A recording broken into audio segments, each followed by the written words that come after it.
Hello everyone, welcome back to the commerce edge. मैं दिव्या। आज की इस क्लास में हम पढ़ने वाले हैं व्यक्तित्व विकास से आशय, अभिवृत्ति एवं अभिवृत्ति के प्रकार के बारे में आसान भाषा में डिटेल में समझेंगे।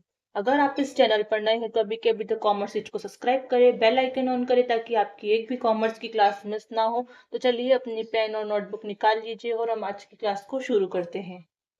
आज की इस क्लास में सबसे पहले हम जानेंगे व्यक्तित्व विकास से आशय। क्या है व्यक्तित्व विकास से आशय? व्यक्तित्व संपूर्ण व्यवहार का दर्पण होता है। जो व्यक्तित्व होता है वो क्या होता है? संपूर्ण व्यवहार। जैसे व्यक्ति जो व्यवहार करता है उसका एक दर्पण होता है। व्यक्तित्व की उत्पत्ति व्यक्ति के आचार विचार, क्रिया व उसकी गतिविधियों और व्यवहार से है। जैसे कोई व्यक्ति है, उसकी उत्पत्ति जो होती है, व्यक्तित्व की जो उत्पत्ति होती है वह व्यक्ति के आचार विचार, क्रिया व उसकी गतिविधि और व्यवहार से होती है। जैसे व्यक्ति कैसे विचार रखता है, कैसा क्रिया यानी कि कैसा काम करता है, किस प्रकार से व्यवहार वो करता है दूसरों के साथ में, उससे उसका व्यक्तित्व नजर आता है। यानी कि जो व्यक्तित्व क्या होता है वो संपूर्ण व्यवहार का एक दर्पण होता है। जैसे कोई व्यक्ति है, वो बहुत ज्यादा शर्मीला है, बहुत ज्यादा शर्माता है, तो उसकी जो व्यक्तित्व क्या हो गया? वो शर्मीले किस्म का व्यक्ति है, तो उसका व्यक्तित्व क्या हुआ कि वह बहुत ज्यादा शर्माता है, तो वो बहुत शर्मीली प्रवृत्ति का व्यक्ति होता है। व्यक्तित्व के बाह्य व्यवहार में मानसिक, शारीरिक व संवेगात्मकता के साथ सामाजिक गुण सामाजिक गुणों का मिश्रण पाया जाता है। जो व्यक्तित्व में क्या है? बाहरी व्यवहार, जैसे कि व्यक्ति जैसा व्यवहार करता है उसमें उसके मानसिक यानी कि उसके मानसिक, शारीरिक और संवेगात्मक के साथ साथ सामाजिक गुणों का मिश्रण भी उसके अंदर पाया जाता है। जैसे कि व्यक्ति की बुद्धि, वो क्या सोचता है, उसका शरीर कैसा है, उसके साथ साथ सामाजिक गुण जैसे कि अपने घर का व्यवहार हो गया, समाज में जो व्यक्ति रहते हैं उनका उनके गुण उसमें हो आते हैं, जो जैसा वो देखता है उस वैसे गुण उसमें पाए जाते हैं। यानी कि सभी का एक मिश्रण पाया जाता है किसमें? व्यक्तित्व में व्यक्तित्व किसी भी व्यक्ति के व्यवहार का समग्र गुण माना जाता है। जो व्यक्तित्व होता है वो किसी भी व्यक्ति के व्यवहार का क्या माना जाता है? संपूर्ण गुण माना जाता है। एक व्यक्ति के सभी गुणों का नियंत्रित व्यवहार जो विकास होता है उसे ही व्यक्तित्व कहते हैं। यानी कि एक व्यक्ति में सभी संपूर्ण गुणों का जो नियंत्रित व्यवहार होता है उसे ही व्यक्तित्व विकास कहा जाता है। मतलब व्यक्ति जैसा व्यवहार करता है उसी के आधार पर उसका व्यक्तित्व माना जाता है। तो आगे देखते हैं, हम व्यक्तित्व विकास का विस्तृत विश्लेषण देखते हैं। जो व्यक्तित्व शब्द है वह अंग्रेजी भाषा के पर्सनालिटी का हिंदी रूपांतरण है। यानी कि अंग्रेजी में क्या कहते हैं? व्यक्तित्व को पर्सनैलिटी कहा जाता है, जिसकी उत्पत्ति लैटिन भाषा के पर्सोना से हुई है। किससे हुई है? लैटिन भाषा शब्द के पर्सोना शब्द से किसकी उत्पत्ति हुई है? पर्सनैलिटी की। पर्सोना शब्द का क्या अर्थ होता है? मास्क या मुखौटा या बाह्य रूप।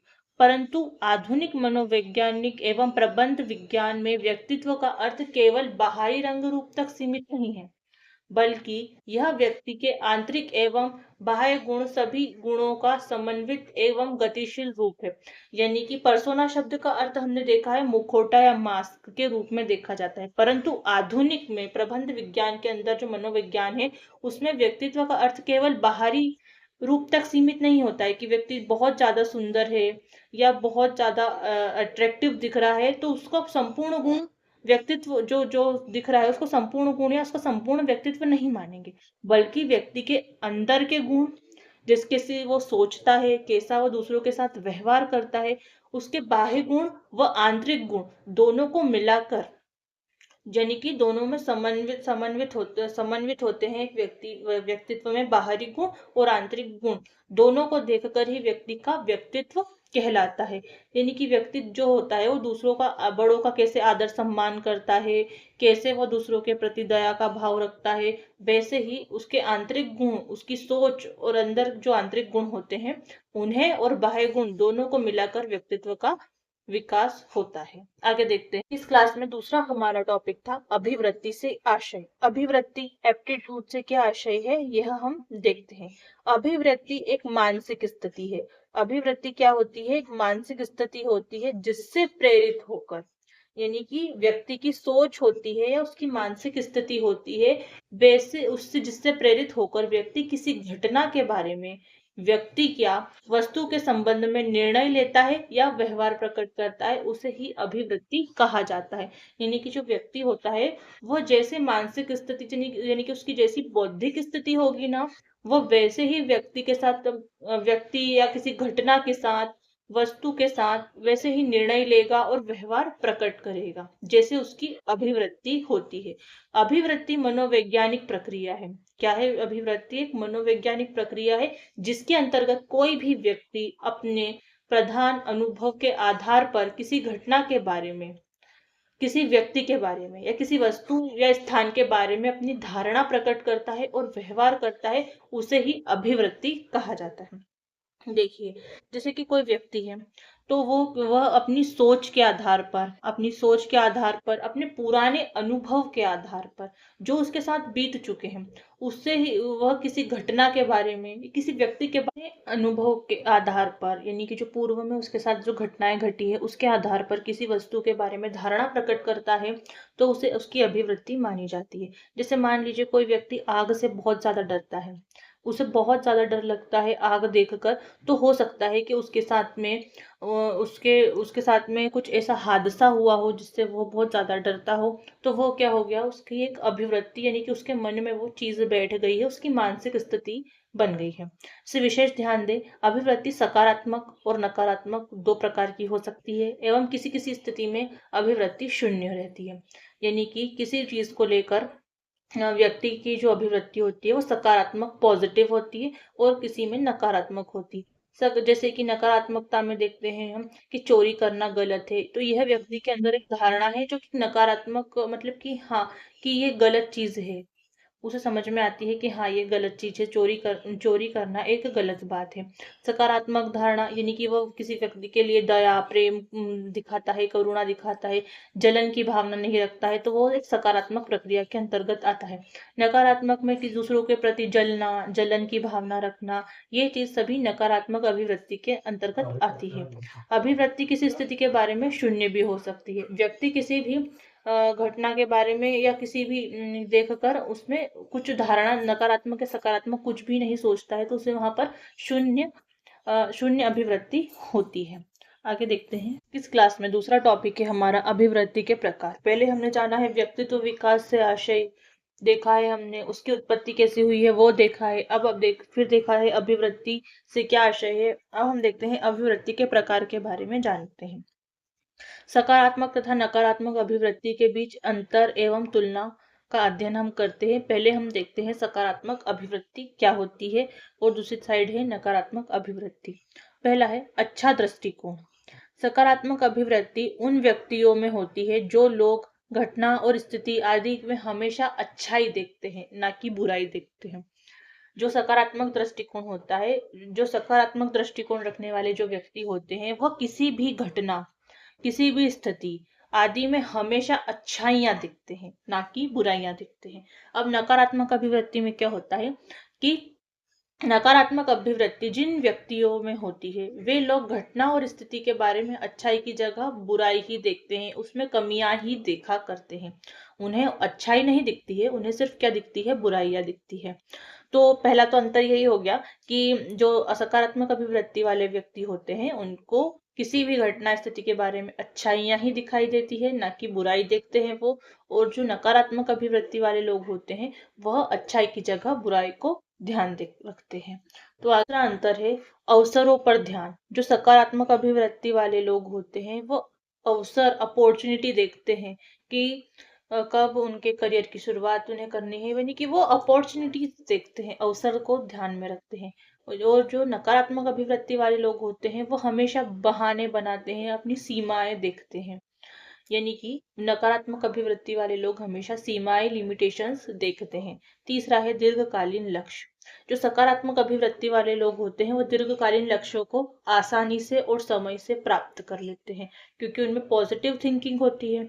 तो वो क्या करते हैं कि अपने जो दीर्घकालीन लक्ष्य है, अपने गोल्स को बहुत जल्दी अचीव कर लेते हैं और कम टाइम में प्राप्त कर लेते हैं।